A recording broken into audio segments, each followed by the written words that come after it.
After the absolute chaos of the Great War and years of political whiplash, Britain in the mid-1920s was desperate for one thing: a bit of quiet, a bit of stability. And in the autumn of 1924, the nation decided exactly who they wanted to deliver it.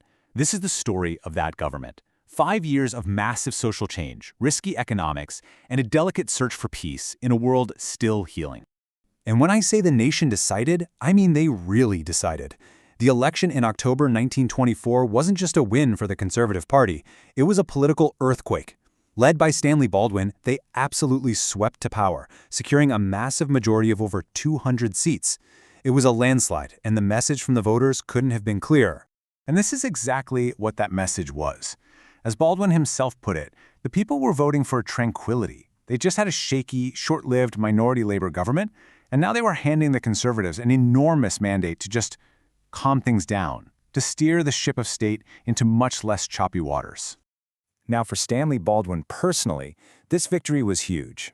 I mean, his leadership was on very thin ice after he'd lost an election just 1 year before in 1923. So this landslide win, it totally cemented his authority and kicked off what would become an era of conservative dominance. So you might be asking, how did this happen? How did they get so dominant? Well, it wasn't just one thing. It was kind of a perfect storm. The war had completely shattered their biggest rival, the Liberal Party. Recent changes to the electoral system also happened to work in their favor. Plus, with most Irish MPs gone from Westminster, a big anti-conservative voting bloc just vanished. Crucially, though, they built support across different classes, they had way more money, better organization, and, of course, most of the big newspapers were on their side. So with his power totally secure, Baldwin got to work assembling what he called a full-strength team. He brought in some major political heavyweights, even former rivals. But there was one appointment that made everyone's jaw drop, an appointment that would really end up defining the next 5 years. Let's meet the three key players who were going to run the show. First up, you've got Stanley Baldwin himself, the Prime Minister, a very calm, reassuring kind of leader. Then there's Neville Chamberlain, the Minister of Health. He was the real engine of the government, a dynamic, driven reformer. And then, the wild card, Winston Churchill, who was made Chancellor of the Exchequer, basically the second most powerful job in the country.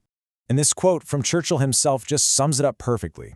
See, he had famously quit the Conservatives to join the Liberals 20 years earlier, a move known in politics as ratting. Now he was back. We call that re-ratting.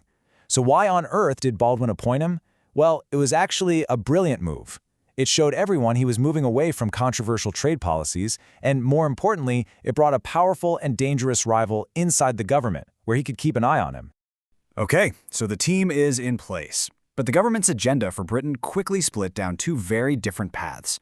On one track, you had groundbreaking social reform, led by Chamberlain. And on the other, you had a rigid, tough economic policy, led by Churchill, that was headed straight for a crisis. Let's start with Chamberlain, because he was an absolute powerhouse. His ministry just churned out law after law that completely reshaped Britain's welfare state. He brought in pensions for old age and for widows, a lifeline for millions. He expanded unemployment benefits to cover more people. And his biggest move, the Local Government Act, finally got rid of the awful Victorian-era poor law and its miserable workhouses. A huge deal. But here's the tension, right? All these amazing social programs cost money. And while Chamberlain was busy building a bigger social safety net, the Treasury, under Winston Churchill, was about to make a decision that would put the entire British economy under incredible strain. And that decision, made in 1925, was to return Britain to the gold standard. So what even is that? Well, it's a system where your money, in this case the pound sterling, is literally pegged to a fixed amount of gold. For the financial experts at the time, this was all about prestige. It was about showing the world that the British pound was as solid and reliable as gold itself, a real symbol of financial strength. The goal was simple: make the pound strong again. Sounds good, right? Well, the result was pretty devastating. By tying the pound to gold at its old pre-war value, they basically made it about 10% more expensive overnight. And that meant that British goods, things like coal, steel, and textiles, suddenly became much more expensive for other countries to buy. Key industries took a massive hit, and unemployment, which was already a problem, started to shoot up. And this number, 1 million, this became the defining failure of their whole economic policy. For pretty much their entire 5 years in office, the number of unemployed people hardly ever dropped below 1 million. It was a constant, nagging crisis, creating a group of people grimly known as the intractable million. So yeah, the picture at home was a real mix of progress and pain. But on the world stage, things looked very different. The government's foreign policy, led by Austen Chamberlain, who was actually Neville's half-brother, was enjoying a period of incredible optimism and success. There was this new mood sweeping across Western Europe. You have to remember, after the incredible bitterness of World War I, people were desperate for a change. And a genuine spirit of reconciliation began to grow. This real hope that maybe, just maybe, countries could talk out their problems instead of fighting. And this new feeling got a name, the Locarno spirit. And this wasn't just a vibe, it was backed up by real action. In 1925, you have the Locarno Treaty, where Germany, France, and Belgium all agreed to accept their shared borders. A huge step. The next year, Germany was welcomed into the League of Nations. And then, the key diplomats who made it all happen were awarded the Nobel Peace Prize. For a brief moment, it honestly felt like a lasting peace in Europe was actually within reach. So, after a full 5 years in charge, how do we grade this government? Did they actually deliver that tranquility and stability they promised? It's time to weigh the good against the bad. When you look at what they built, it's pretty substantial.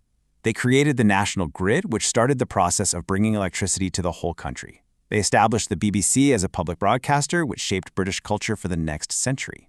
And, in a landmark move, they passed the Equal Franchise Act, finally giving women the right to vote on the exact same terms as men.